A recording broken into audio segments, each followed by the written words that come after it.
Coucou tout le monde, on se retrouve aujourd'hui pour le projet numéro 2 avec la box d'Avril de Tout en Colle. J'ai choisi de réaliser un set de cartes à offrir pour des personnes qui ne font pas de scrap, qui souhaitent quand même envoyer des petites cartes, et donc la pochette assortie. La partie de la vidéo qui vous montrait la réalisation des cartes ayant disparu, je vais juste vous montrer la réalisation de la pochette autour. Donc je prends une des feuilles qui sont fournies dans la box, je mesure mes cartes de manière à reporter une hauteur. Alors ici je mets 17 cm mais après je m'aperçois que c'est trop, donc prenez 16 plus exactement. Donc je coupe cette partie pour avoir mes 16 cm de hauteur. Et je mesure ma carte pour savoir de quelle largeur je dois faire la couverture. Donc je fais une première marque à 12 cm. La reliure fait 2 cm et à nouveau 12. Je marque bien mes plis.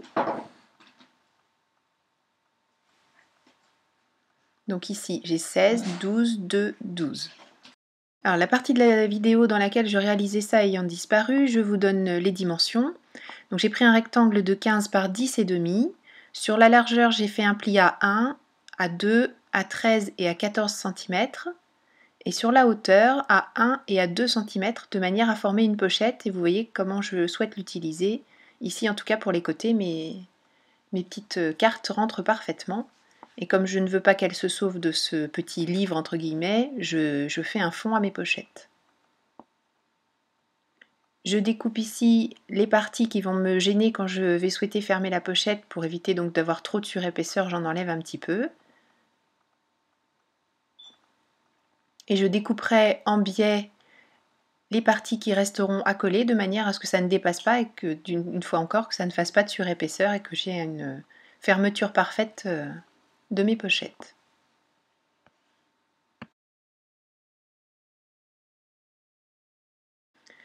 J'ai fait la même chose sur une deuxième pochette puisque une des deux contiendra les cartes et l'autre les enveloppes assorties.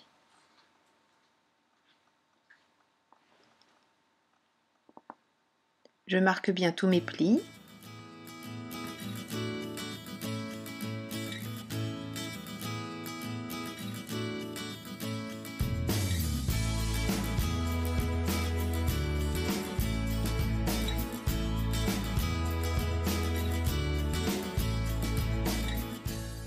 Avant de coller ces pochettes, je vais réaliser une petite déco. Donc dans une des chutes du papier que j'ai utilisé pour les cartes, je fais une bordure avec ma perforatrice petit feston.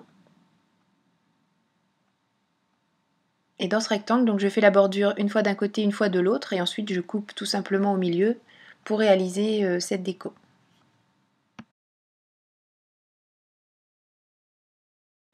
Je colle ces deux bordures tout en haut des pochettes avec ma colle à pointe fine Stamperia. Et une fois que c'est bien en place, je découpe ce qui dépasse avec mes ciseaux.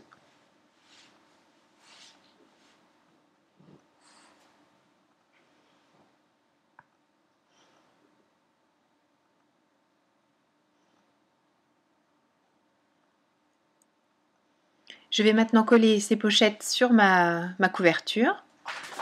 Donc je les ferme tout d'abord en faisant bien adhérer les côtés. Et ensuite je vais venir les placer sur la couverture en m'aidant de mon plioir pour pouvoir bien les placer et éviter que les côtés ne rentrent trop et qu'ensuite j'ai du mal à y glisser ou les cartes ou les enveloppes.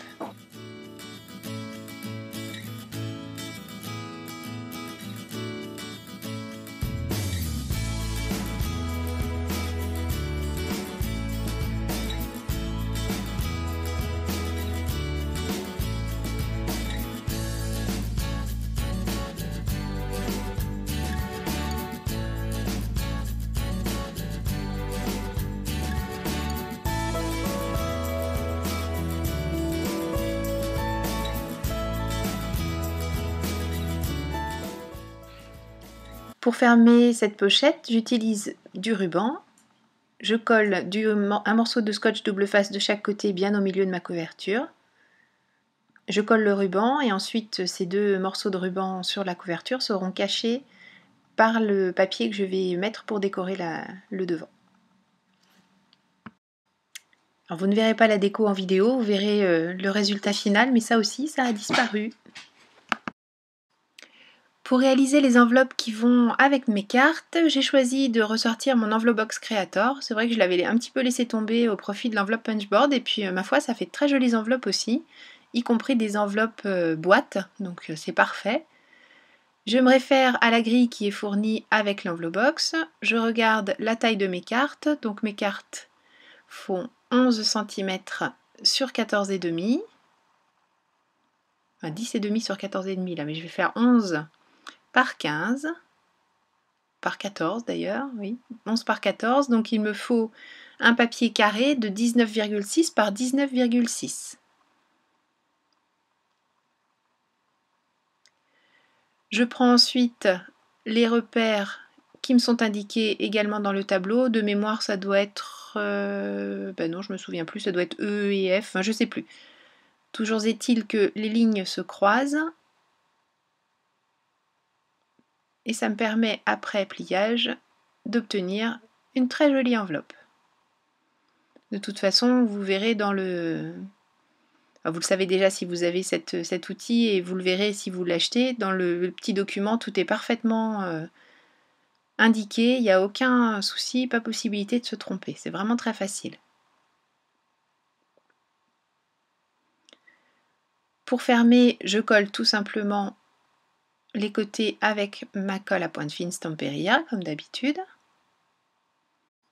Pour réaliser les enveloppes, je n'ai pas pris du papier de la box, le papier fourni est beaucoup trop épais pour réaliser des enveloppes, ce serait vraiment du gaspillage. J'ai pris un papier imprimante tout simple, un petit peu épais quand même. Et là, pour faire ma fermeture d'enveloppe, j'utilise cette colle de chez Crafters Companion, qui est une colle spécifique enveloppe. Donc on peut l'utiliser comme une colle classique. Là, si je voulais coller tout de suite mon rabat, il n'y a pas de problème, ça tiendrait parfaitement bien. Mais je vais la laisser sécher à l'air libre. Ça va devenir translucide et plus brillant. Et ensuite, quand la personne qui recevra ce lot d'enveloppes voudra les fermer, là j'essaie de vous montrer un petit peu ce que ça donne une fois sec, il suffira d'humidifier ce bord, comme on le faisait dans les enveloppes, avec les enveloppes quand j'étais petite, oui, au siècle dernier, tout à fait. Donc voilà le résultat fini. Donc je suis vraiment désolée pour cette vidéo un peu chaotique, puisqu'il y en a beaucoup qui a disparu. J'espère que vous aurez eu l'essentiel pour réaliser à votre tour ce projet. Je vous remercie beaucoup d'avoir suivi cette vidéo, je vous fais des gros bisous et je vous donne rendez-vous très bientôt pour une troisième réalisation avec cette box d'avril de chez Tout en Colle. Bon scrap, merci à tous, bisous, bye bye.